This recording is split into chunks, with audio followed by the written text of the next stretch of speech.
Sudan will hold its elections for the presidency and national state parliaments in April 2015. This is a significant period as these elections will only be the second since the 1989 coup that brought Bashir to power and the first after the separation of South Sudan and Sudan. Despite the fact that some of the major Sudanese political parties do not intend to participate in the election for fear of it being influenced by the governing party, this occasion will present a unique opportunity for the Sudanese people to exercise their democratic right to vote and to select their future leader. During the past few years, we've heard only one side on the separation of Sudan. But has anything positive arisen from this North-South crisis? And has Sudan improved in any way since 1989? Let's see how Sudan has evolved and changed during the past 2 decades. The first feature of change is safety. Internal safety within Sudan has improved vastly. Despite the fact that there's little trust between the Sudanese people and the officials, there have been investments in better sources to deter crime and investigate murders. There have also been improvements in tackling fraud and financial crimes. External safety has also improved. In terms of maintaining a peaceful relationship and improving Sudan's external reputation with neighbouring countries. Countries such as Syria, Yemen, Libya, and Egypt have kept a civil relationship. The Sudanese army has strengthened in numbers and in weaponry. It has become one of the most powerful in the Arab and African region after Egypt. The discovery and export of oil in 1999 and the establishment of a network of pipelines, petroleum, now devolved to southern Sudan, already have become one of the fixed assets. The value of this network today is about $3 billion. Vital sources have also improved by a significant amount. In 2006, Sudan generated 982 megawatts of electricity and 640 meter cubical of water. It has increased by an astonishing 407% since 2006.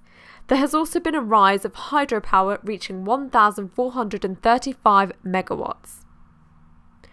Highways and paved roads in 2006 amounted to about 4,000 kilometres, and in 2014 amounted to about 12,000 kilometres, an increase of 300%. In 2006, there were 7 bridges in Sudan. Today, in 2014, a number of new bridges have been built, resulting in an increase of 228%. This expansion has led to the increase of road transport by 400%. It has facilitated the movements of goods from Port Sudan to various Sudanese cities.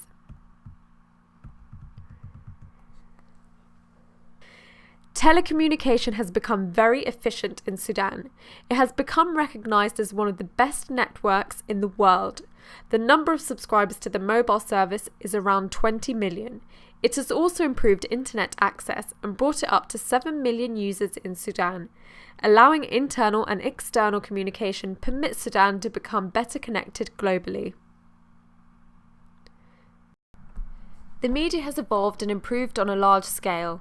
With over 20 different national television channels covering current hot topics and international news, Sudan benefits from a cultured and great selection of channels.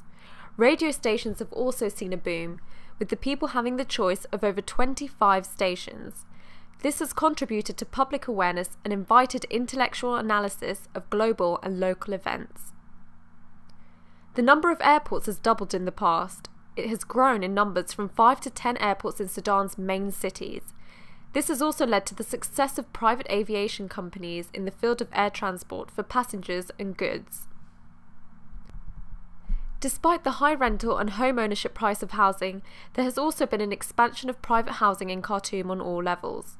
From average housing to luxurious residential schemes that promise housing to Sudanese people from all walks of life. The expansion of higher education inaugurating public and private universities. This meant that the educational ceiling rose to university level, as opposed to the past when the majority of the population only made it to secondary education level.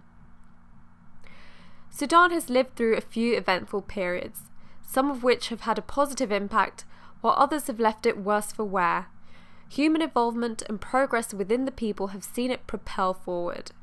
However, it has to be said that despite all the international hostility and embargo, Sudan has managed to still strive through the hardship and to achieve improved international relations, something that all the people of Sudan strive for.